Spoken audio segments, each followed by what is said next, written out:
उसका पेट दबाता है, जिससे पानी उसकी चोंच से बाहर निकलता है। वो ऐसा बार बार करता है। फिर वो छोटा कौवा अपनी आंखें खोलता है और कोस्ट गार्ड अपनी नाव वापस घुमाता है। अपने बेटे को जिंदा देख तो गोरी और भी जोर जोर से रोने लग जाती है। आज पहली बार कोई पक्षी जिंदा बचा है ऐसी लहरों से। मम्मा, मुझे माफ कर दे। मैंने आमों के बाग में जाने का झूठ बोला और कुकू और बुलबुले को साथ लेकर दरिया पर आ गया। अब चुप कर जाओ बेटे, और कभी भी अपनी मम्मा पापा से झूठ नहीं बोलते। फिर वो सब उस कोस्ट गार्ड पक्षी का धन्यवाद बोलते हैं और खुशी खुशी वापस घर लौटते हैं।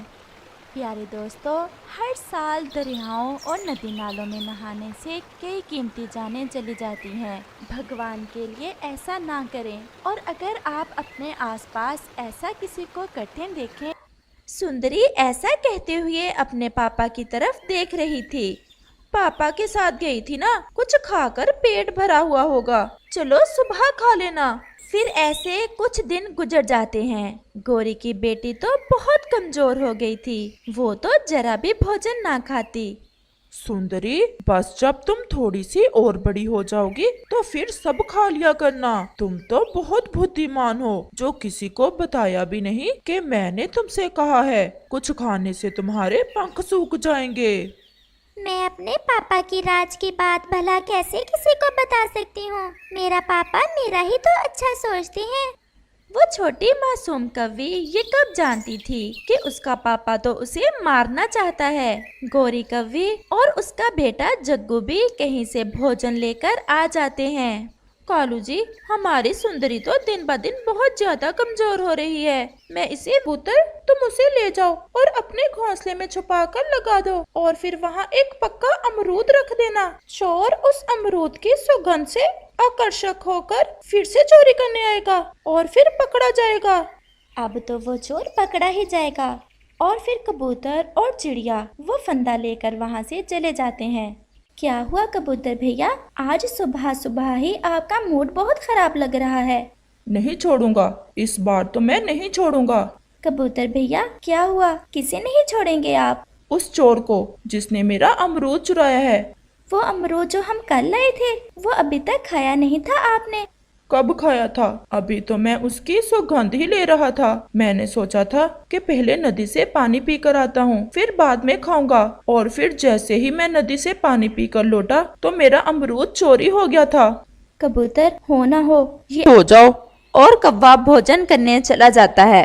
मैं थोड़ा सो जाती हूँ और शाम को जाऊंगी दाना ढूंढने। और फिर चिड़िया सो जाती है। ऐसे ही शाम हो जाती है और चिड़िया भी उठ जाती है। अब कालू सोकर दिखाना रात, तुम्हें सबक सिखाना ही पड़ेगा।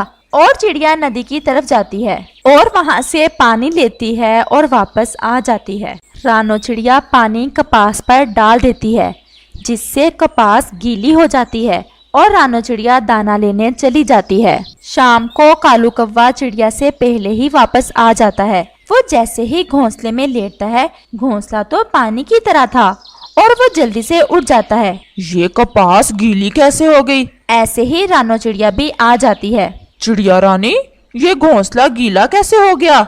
मैंने धोया था शाम के समय कपास को, सुबह तक सूख जाए। लिए नहीं, बल्कि अपनी बेटी के लिए। मैं जानता हूँ, पास में ही एक कौवा और कौवी रहते हैं। वो बहुत अमीर हैं। उनके पास दाना भी है और धन भी, सब कुछ है उनके पास। वो ब्याज पर दाना उधार देते हैं। मैं आपको उनके पास ले जाता हूँ। आप उन कौवों से 100 दाने चावल उधार लेकर अपनी पत्नी का इलाज करवा लो, और फिर भगवान कोई ना कोई उपाय बना ही देगा उनके चावल वापस करने का।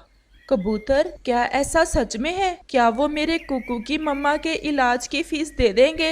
उनका तो व्यापार ही यही है। वो ब्याज पर माल देते हैं और 1 महीने बाद वापस लेते हैं। मुझे उनके पास ले जाएं। अगर मेरी पत्नी ठीक होगी तो मैं उनका कर्ज भी वापस कर दूंगा। फिर कबूतर और आकाश चिड़िया वहाँ से कौवे और कौवी की तरफ जाते हैं। 100 दाने चावल के लेना है कबूतर जी आपके मित्र को। जी जी गोरी बहन जी, 100 दाने चावल। कबूतर जी, इसका ब्याज पता है